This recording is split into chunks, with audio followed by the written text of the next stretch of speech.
Mesdames, Mesdemoiselles et Messieurs, bonsoir. Chers amis de Guinée Info, bonsoir. Je suis très heureuse de vous retrouver après une si longue absence. D'autre part, sachez que j'ai été très sensible, très touchée par toutes les marques de sympathie que vous m'avez adressées lors de mon séjour en dehors de mon pays. Mes collègues me transmettaient tous vos souhaits de bons vœux. En retour, recevez toute ma gratitude et sachez surtout qu'autant vous m'estimez, autant je tiens à vous. Et en ce début d'année, je m'empresse de vous souhaiter à vous et à vos familles respectives tous mes vœux les meilleurs pour la nouvelle année. Que l'année nouvelle 1989 apporte à tous mes fidèles amis téléspectateurs bonheur, santé, longévité, prospérité et surtout au succès dans toutes leurs entreprises. Sur ce, je crois donc que nous pouvons débuter ce dialogue par ce journal qui s'articule de la manière suivante. D'abord, le communiqué du Conseil des ministres qui s'est réuni ce matin au Palais des Nations sous la haute autorité du chef de l'État, le général Lansana Conté. Le séminaire sur la gestion économique des stocks, quant à lui, se poursuit dans notre capitale et ce pour 2 semaines. Les sous-préfectures de Conakry 2 ont tenu ce matin leur conseil administratif. Abdoulaye Akastila nous fera revivre la séance d'ouverture.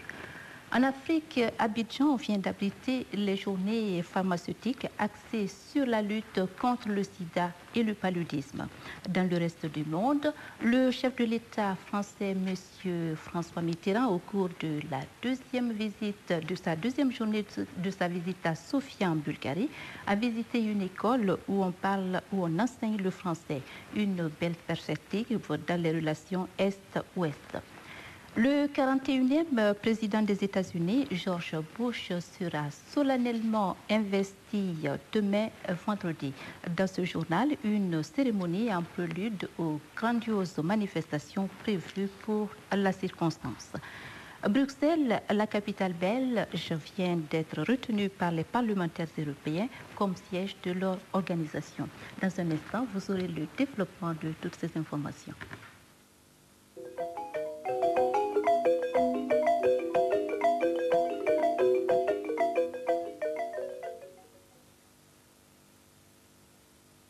D'abord, le communiqué du Conseil des ministres du jeudi 19 janvier 1989.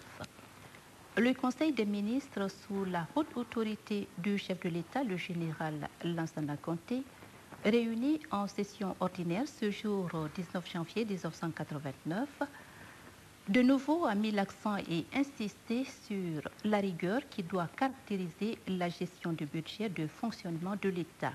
Le Conseil des ministres a convenu qu'à l'exception des ministres des Affaires étrangères, du plan et de la coopération internationale, les chefs de département ministériels doivent réduire leur mission à l'extérieur, consacrant le temps à la solution des problèmes qui se posent à l'intérieur du pays. Le Conseil des ministres a invité les chefs des départements ministériels qui ont été chargés du programme du rallye Paris-Dakar, qui est passé par notre pays, à préparer pour la prochaine session du Conseil des ministres le compte-rendu sur le déroulement, les avantages et inconvénients et les leçons à tirer du programme. Le Conseil des ministres a ensuite discuté les problèmes soulevés par les communications suivantes. Monsieur Zainoul Abidine Sanoussi, ministre de l'Information, de la Culture et du Tourisme, qui a informé le Conseil des dispositions prises pour l'organisation d'une table ronde consacrée au projet d'implantation d'un réseau de radio rurales en Guinée, dont la mission consistera à sensibiliser les populations rurales au rôle essentiel que celles-ci doivent jouer dans le développement par petit A, l'amélioration de la santé en milieu rural, petit b, l'encouragement à la scolarisation, petit c, la diffusion des connaissances pratiques sur les méthodes culturelles, sur les méfaits des feux de brousse, la nécessité de la protection de la nature, en un mot, par l'amélioration de la qualité de vie dans les campagnes. Monsieur Hervé Vincent Bangoura, ministre des Postes et Télécommunications, qui a dit que les travaux seront effectués sur le mont Loura à Mali par des techniciens guinéens et sénégalais dans le cadre du réseau Panaftel qui doit nous permettre d'être reliés correctement par télécommunication à la République sœur du Sénégal. Monsieur Saliou Koumbassa, ministre de l'Éducation nationale, qui a annoncé la tenue à l'Institut pédagogique national IPN en février prochain des journées de réflexion sur les problèmes de l'éducation. Ces journées feront le point de l'application des décisions et recommandations prises depuis le 3 avril 1984 avant de dégager les perspectives plutôt de développement de notre pays.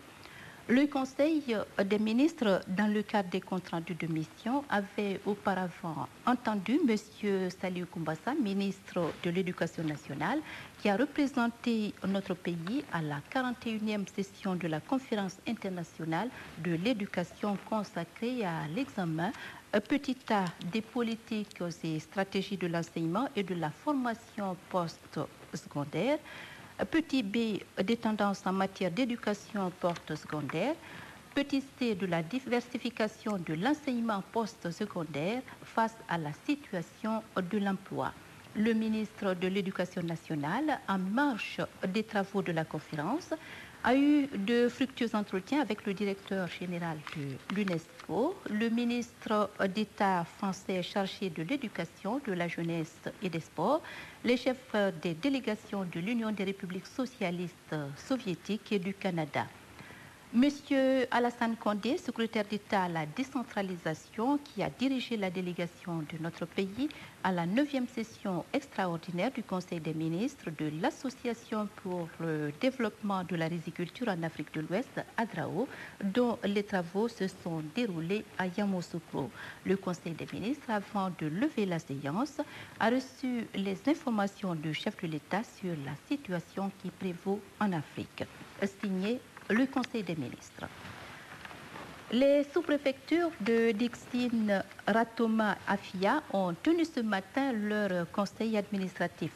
Ce conseil a porté sur le programme d'activité des quartiers et d'autres collectivités dans les domaines multiples et variés de développement socio-économique. Abdoulaye Akassila, qui a suivi la cérémonie d'ouverture de ces assises, nous en fait le point. Dans les 6e, 8e et 10e sous-préfectures, il a été surtout question d'évaluer ce qui a été fait au cours de l'exercice 1988 et de projeter ce qui est réalisable pendant l'exercice 89. Les différents responsables sous-préfectoraux et élus locaux ont estimé que la nouvelle étape du processus de développement ne tient plus à des discours, mais à l'action sur le terrain. C'est ainsi que nombreux sont les quartiers qui ont fait état de leur réalisation dans les domaines de l'infrastructure sanitaire, scolaire et de l'habitat. Le constat, et les participants sont unanimes à le reconnaître, c'est qu'il reste beaucoup à faire dans les différents secteurs de développement. Dans la 6e sous-préfecture, les projets d'aménagement d'espaces verts à l'hôpital de Donka, d'embellissement de la morgue du même centre hospitalier et la restauration de plusieurs édifices publics ont été retenus. M. Sekou Beka Bangoura, préfet de Conakry 2, qui a fait le tour des 3 sous-préfectures, a lancé un appel pressant à tous les citoyens en vue de renforcer les bases de l'unité nationale et de se mettre au travail pour le mieux-être de toute la Guinée. L'attention du conseil administratif a été attirée sur l'éducation des enfants. La jeunesse étant l'avenir du pays, doit recevoir au niveau de la cellule de base, c'est-à-dire la famille, une éducation saine et pure. La tenue simultanée du conseil administratif dans les 3 sous-préfectures de Conakry 2 a balisé le terrain sur lequel doit évoluer la préfecture pour l'année 1989. Depuis mardi dernier se tient au Centre de perfectionnement de gestion CNPG un séminaire sur la gestion économique des stocks. Ce séminaire regroupe une quarantaine de cadres de différents services. Il est prévu pour 2 semaines. Mais à quelle catégorie de fonctionnaires ce séminaire est-il destiné? Pour cela, nos reporters se sont rendus ce matin au CNPG, où ils ont rencontré M. Pierre Hidalgo, animateur principal du séminaire. très importante dans les entreprises. Ce séminaire est donc destiné aux cadres opérationnels des services d'approvisionnement qui comprennent la gestion des stocks, les magasins, la réalisation des achats et la logistique. Et quels sont ces objectifs?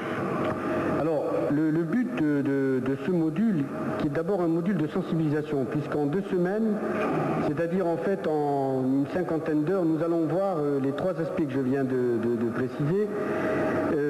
C'est beaucoup, mais l'objectif est surtout de faire réfléchir l'ensemble de nos participants sur la nécessité de mettre en place des systèmes fiables d'information, de gestion,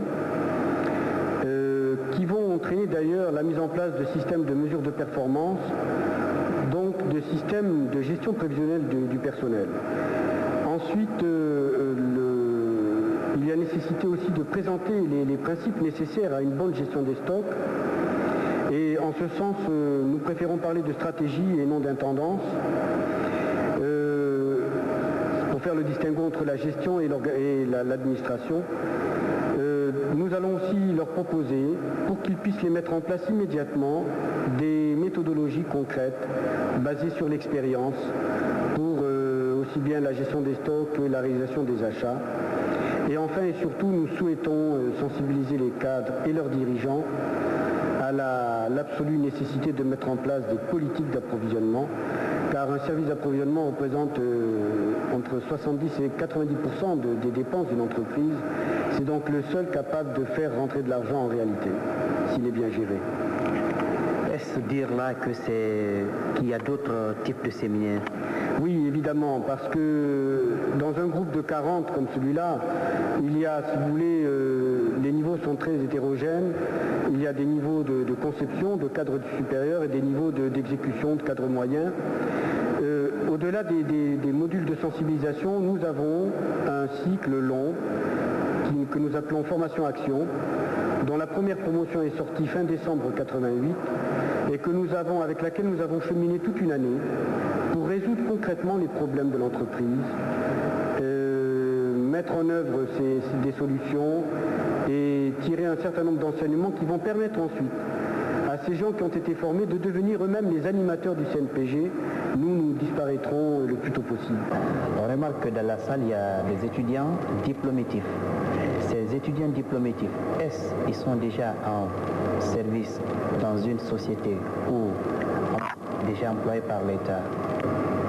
Et ces étudiants n'ont pas encore commencé à travailler. Toutefois, ils en ont l'ambition. C'est pourquoi, quand ils ont éprouvé le besoin de suivre le séminaire, on n'a pas trouvé d'inconvénient puisqu'on avait des places vacantes dans la salle. Et on a trouvé qu'il était de notre devoir de les recevoir parmi ceux qui étaient déjà inscrits.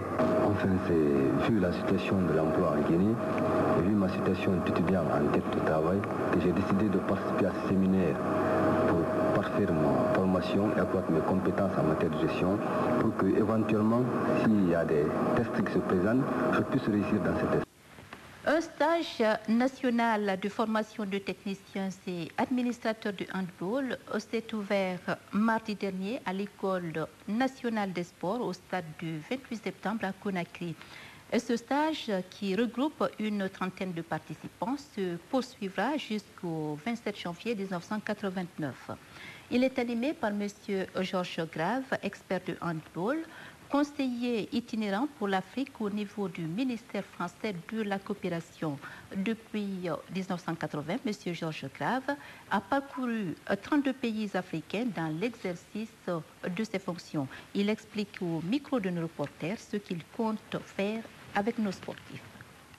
À l'occasion de ce nouveau séjour en Guinée, il me sera donné d'évaluer le chemin parcouru par les entraîneurs et arbitres guinéens depuis le stage de solidarité olympique en mars 1986.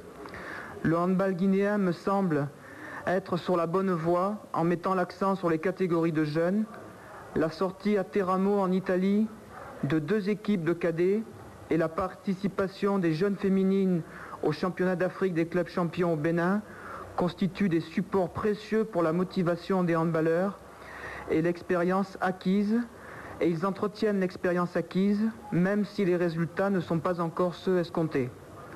Ce stage sera aussi l'occasion d'évoquer avec le président El Hadj Almamy Diaby, président en exercice de la zone 2 de la Confédération africaine de handball, les moyens de relancer le handball dans cette zone. À ce sujet, nous essaierons de trouver ensemble les solutions pour réactiver le projet de tournoi des jeunes de la zone 2 qu'il avait proposé en 1987 et qui devait se tenir à Conakry et pour lequel le ministère français de la coopération a accordé une subvention afin de permettre son déroulement.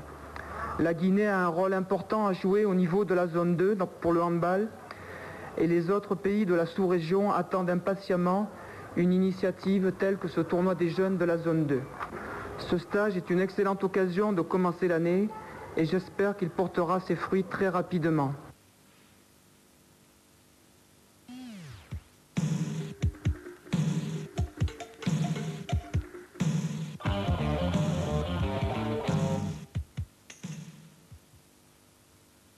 De passage en France, M. Boutros Ghali, ministre égyptien des Affaires étrangères, s'est déclaré en faveur de la conférence pour la paix au Proche-Orient souhaitée par son président, M. Hosni Moubarak. Il a aussi souhaité qu'Israël reconnaisse l'OLP, l'Organisation de libération de la Palestine. Notons que le principe de la tenue d'une conférence internationale au Proche-Orient a été accepté par tous les États du monde, sauf Israël. Le président Moubarak a invité M. Shamir à accepter la tenue d'une conférence internationale de paix au Proche-Orient. Tous les États du monde ont accepté cette conférence, à l'exception des Israéliens. Compte tenu de cette prise de position d'Israël, M. Moubarak a indiqué qu'il écartait l'éventualité d'un voyage en Israël. Cette décision a été confirmée par le chef d'État pour les affaires étrangères, M. Boutros Ghali, de passage à Paris. Le président Moubarak est prêt à aller en Israël si cette visite pourra créer un nouveau momentum en faveur de la paix. Si cette visite permettra une reconnaissance de l'OLP. L'OLP a reconnu l'État d'Israël. Nous espérons qu'Israël reconnaisse l'OLP. Ivoirienne Abidjan vient d'abriter les journées pharmaceutiques. Le sida et le paludisme ont été les principaux thèmes développés au cours de cette réunion de la santé. Ces journées étaient présidées par M. Madi Djedje, ministre ivoirien de la Santé, qui était entouré pour la circonstance de plusieurs chercheurs français. Un cachet tout particulier a été mis sur le sida qui, selon les chercheurs, n'est pas une fatalité. Le paludisme ont été pendant 4 jours au cœur de toutes les conversations à Abidjan. Le sida est là et il tue, proclament les affiches placardées sur les murs. Des gros titres dans les journaux avant une campagne d'information télévisée. Personne ne doit ignorer le mal.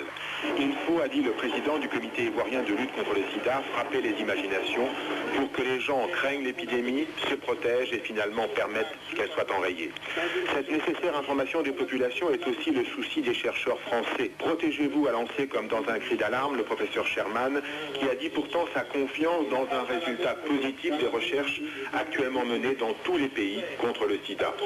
La recherche avance très vite, a confirmé le professeur Guy Montagnier. Le sida, a-t-il dit, n'est pas une fatalité, mais en l'absence de médicaments et de vaccins, les populations doivent respecter les conseils de prudence et de prévention. Il ne faut pas qu'il y ait demain de nouvelles centaines de milliers de victimes. Le paludisme est en revanche apparu comme un mal peut-être plus terrible encore. Des milliers d'hommes chaque année en meurent. Des phénomènes de résistance aux médicaments sont apparus dans l'Afrique de l'Est. Il faut, comme pour le sida, chercher encore de nouvelles molécules, imaginer de nouveaux traitements. Mais le paludisme nécessite d'abord et surtout de prendre d'élémentaires précautions sanitaires. C'est ce b.a.-ba de la santé publique qu'a rappelé le ministre ivoirien de la Santé, le docteur Djedje. Il ne faudrait pas, a-t-il dit, que l'on oublie l'essentiel. Nettoyer, désinfecter, aseptiser, pour permettre aux populations de vivre dans un environnement sain.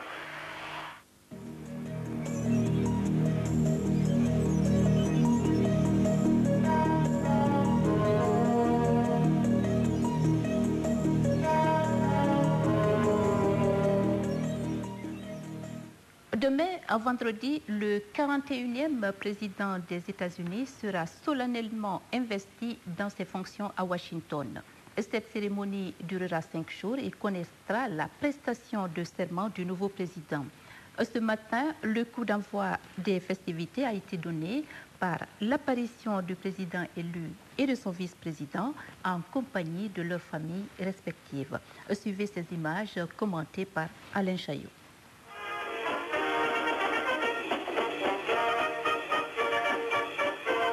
Une belle cérémonie, comme les aime l'Amérique profonde, celle dont le cœur a battu pendant 8 ans pour Reagan.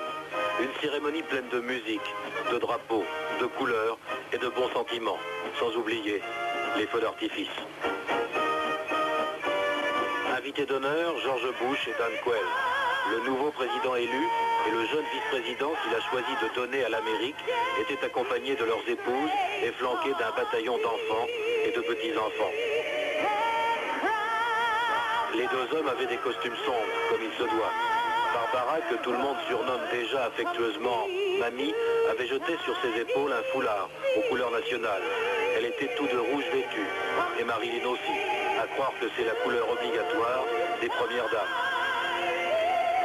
Les Reagan ont regardé tout cela à la télévision.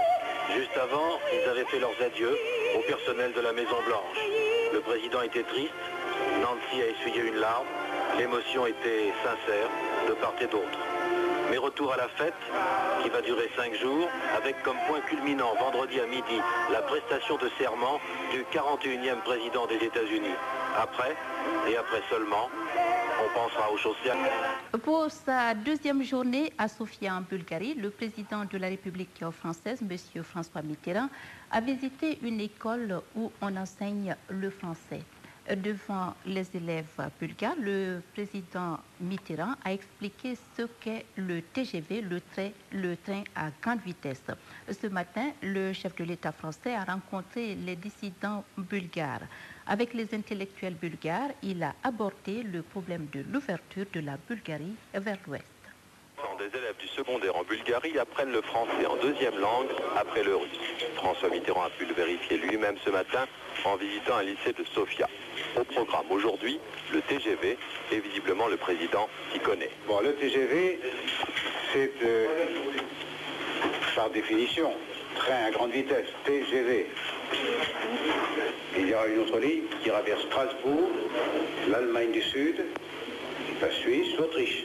Et cette ligne-là, elle ira, j'espère, jusqu'à Sofia. L'ouverture de la Bulgarie vers l'ouest, François Mitterrand en a certainement parlé plus sérieusement ce matin en recevant une dizaine d'intellectuels, des opposants plutôt modérés, qui ont surtout dit au président français leur volonté de voir le pouvoir bulgare s'inspirer un peu plus des méthodes de Gorbatchev. Détail qui ne trompe pas, parmi les invités du président se trouvait un écrivain qui hier soir assistait très officiellement au dîner offert par le chef de l'État bulgare. Bref, les vrais contestataires l'étaient bien. Bruxelles, la capitale belge, vient d'être choisie par le Parlement européen comme siège de son organisation. Les députés européens ont porté leur choix sur cette ville à cause d'une meilleure desserte aérienne par rapport à Strasbourg et Luxembourg. Mais ce choix n'a pas été très facile, comme nous l'indique ce reportage de nos confrères d'Antenne 2. A choisi son lieu de travail après une journée houleuse et une violente bataille de procédure. Les parlementaires ont préféré Bruxelles. Ils ont adopté donc le rapport de ce député britannique, Dirk Prague, l'homme qui a enflammé les esprits. Le président Kremlin a bien tenté de lui apporter la réplique. La France voulait garder comme unique siège du Parlement européen Strasbourg, mais dans le même temps, Bruxelles construit un nouveau Parlement européen à quelques mètres de l'exécutif, de la Commission et autre atout de Bruxelles, et non des moindres, ces nombreuses dessertes aériennes. Double atout donc pour la capitale belge. Pourtant, la France était engagée au plus haut niveau. Le président François Mitterrand avait adressé ses vœux depuis la capitale alsacienne, un symbole politique. Et puis la ville s'était mobilisée également avec une campagne d'affiches originale et de nombreuses vedettes. Cet hémicycle restera-t-il vide? Pas dans l'immédiat. Strasbourg a cependant ce soir perdu la bataille. La parole au chef d'État. Les sentiments des militaires israéliens vis-à-vis de la répression dans les territoires occupés sont partagés. Un soldat israélien s'est exprimé lors d'une tournée d'Isaac Shamir, tournée au cours de laquelle d'ailleurs le Premier ministre israélien a promis la paix et peut-être le dialogue. Des troupes, c'est la mission d'Yitzhak Shamir, le Premier ministre, au moment où la répression contre les Palestiniens ne faiblit pas, un mort par jour. Mais ce matin-là, à Naplouse, dans les territoires occupés, au milieu d'une unité de parachutistes, un soldat anonyme, un réserviste, lui lance tout ce qu'il a sur le cœur. Quand je me réveille le matin, voilà la question que je me pose. Je vais sortir dans la rue, attraper quelqu'un dont je vois les mains. C'est un ouvrier, il est comme moi. Mais je dois lui donner des claques et des coups mortels. Bien qu'il n'ait rien fait, juste pour qu'il ait peur de moi. Bien sûr, les ordres de l'armée sont différents. Mais dans la Casbah, ces ordres ne sont pas respectés. Yitzhak Shamir ne lui a pas directement répondu, mais il a promis la paix, le dialogue peut-être, deux discours à fleur de peau qu'aucun d'eux n'aurait tenu il y a quelques mois après. Dossier médical de cette édition, nous avons tous entendu parler de soins dentaires indolores. En fait, la profession fait actuellement peau neuve, tout au moins pour un dentiste. En effet, le docteur John Sheble, qui pratique en Californie, est un magicien et un dentiste qui réussit à combattre les craintes et la nervosité des patients qui viennent voir leur dentiste. Hi, how are you today? C'est le genre d'expérience qui vous fait trembler. Pas même le fameux magicien Harry Houdini ne pouvait se passer dans les voir le dentiste. Et voici un dentiste qui le connaît. Isn't that amazing? Ne vous étonnez pas si le docteur John se livre à un peu de magie avant d'inspecter votre bouche. Mes doigts sont magiques, ce qui ne m'empêche pas de me blesser. Et jour après jour, à Salinas, en Californie, le docteur Sheble arrache des dents ou des pièces de monnaie.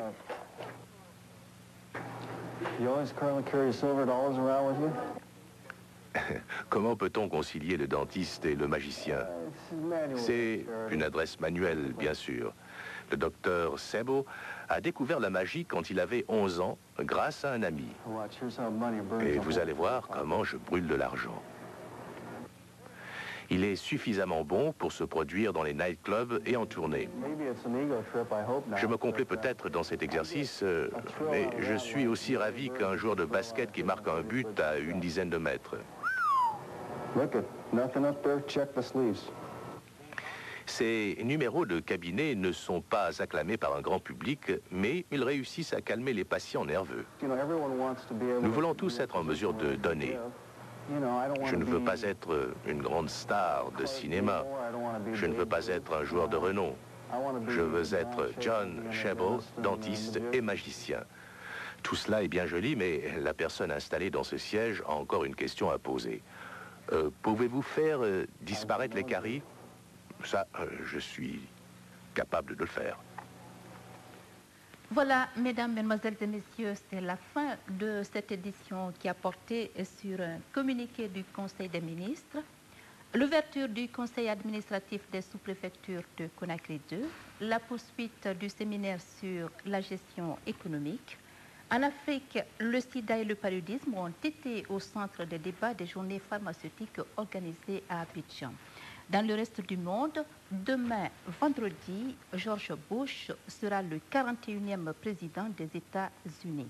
La deuxième journée de la visite du chef de l'État français, M. François Mitterrand, à Sofia, en Bulgarie. Je vous remercie pour votre bien aimable attention et bonsoir.